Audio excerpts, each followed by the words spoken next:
रात को खर्राटे आते हैं तो ये दो काम आज ही कर लो, क्योंकि ये हार्ट अटैक का भी कारण बन सकता है।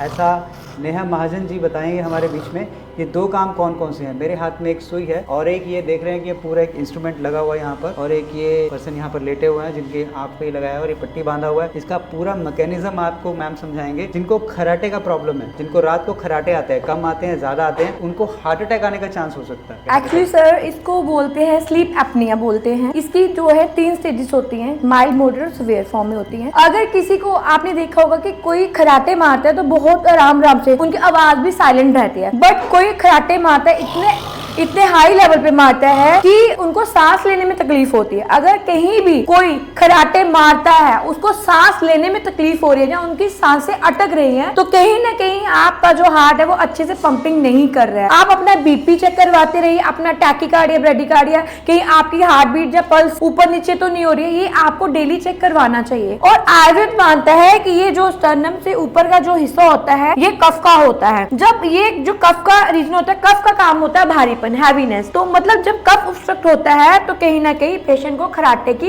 इश्यूज आते हैं। कफ के साथ ही हमारा जो लीवर का ये सारा हिस्सा जो होता है अम्बिलिकस का, वो होता है पित्त का। पित्त is also known as plasma और ब्लड। जब कफ में ऑब्स्ट्रक्शन होगी तो पित्त में भी ऑब्स्ट्रक्शन हो जाती है। हमारा आयुर्वेद कहता है कि जो धातु होती है वो 7 टाइप की होती है: रस, रक्त, मांस, मेद, अस्थि, मज्जा, शुक्र। शुक्र से एक चीज मिलती है जिसको हम ओजस बोलते हैं, उसको उसी से हमें इम्यूनिटी मिलती है। लेकिन जिन लोगों का ये इम्यूनिटी वीक होता है तो कहीं ना कहीं आप जो आहार रस लेते हैं, आयुर्वेद क्यों बार बार बोलता है कि आप जो भी खाते हो, जो भी सोचते हो, वो आपकी बॉडी को लगता है। इसलिए जो भी आपका जो आहार रस होता है वो आपको अच्छे से लेना होता है, क्योंकि आयुर्वेद मानता है कि जो भी आप एक बार जो खाना खाते हो, कुछ भी उसको अच्छे से चबा के खाइए। उसका मैम कौन कौन से रहते हैं इसमें? जैसे एक हमने ये देखा और एक ये पेन है मेरे हाथ में, जैसे ये सर सबसे पहले तो मैंने बोला कि कफ की वजह से होता है। कफ ऑब्स्ट्रक्ट हो गया तो पित्त ऑब्स्ट्रक्ट हो जाएगा, जिसकी वजह से स्लीप एपनिया और हार्ट अटैक भी आपको आ सकता है। सबसे पहले तो मैं इन्वेस्टिगेशन की बात करूंगी कि आप इसके लिए इन्वेस्टिगेशन जो करवाइएगा, स्लीप स्टडीज करवाइएगा। कैरोटिड वर्टिब्रल डॉपलर टेस्ट होता है, उससे आपको पता चल जाएगा कि आपका हार्ट कितने % वर्किंग कर रहा है। देन उसके बाद आयुर्वेद में इसका बहुत अच्छा इलाज है जिसके लिए ये शिरोधारा।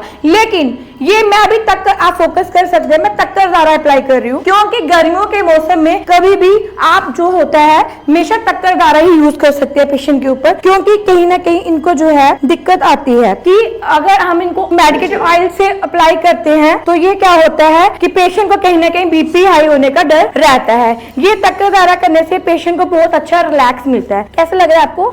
बहुत ही अच्छा लग रहा है, क्योंकि पेशेंट को जो होता है, क्योंकि कफ और पित्त जब ऑब्स्ट्रक्ट हो जाता है तो कहीं ना कहीं कुछ लोग आपने सुना होगा कि उनके सिर में खराटे मतलब कि तराटे पड़ रहे हैं, बर्निंग सेंसेशन हो रही है, सिर में सेक निकल रहा है, तो कहीं ना कहीं ये तक्कर धारा उनको बहुत अच्छा। देखिए सर, इससे देखिए आप इस पे फोकस करिए कि कितना अच्छा पेशेंट को रिलैक्सेशन मिलता है। देन उसके बाद ये जो थेरेपी होती है 45 मिनट्स की दी जाती है पेशेंट को।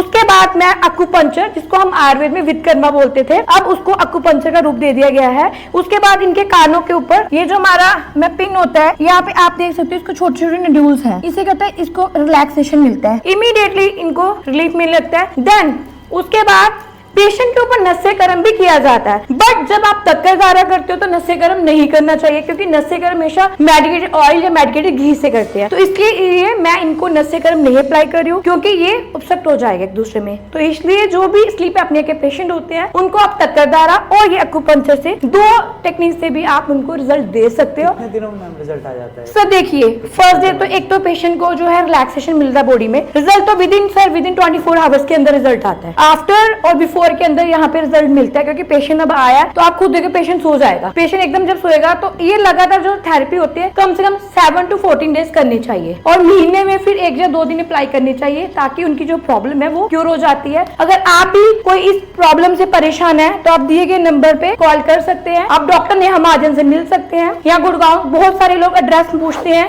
कि मैम आप कहाँ पे हो, जो करनाल मिल सकते हैं। Sushant Lok C block C 533 near park के अंदर green zone nature Ayurveda multiple hospital में आप डॉक्टर नेहा से मिल सकते हैं।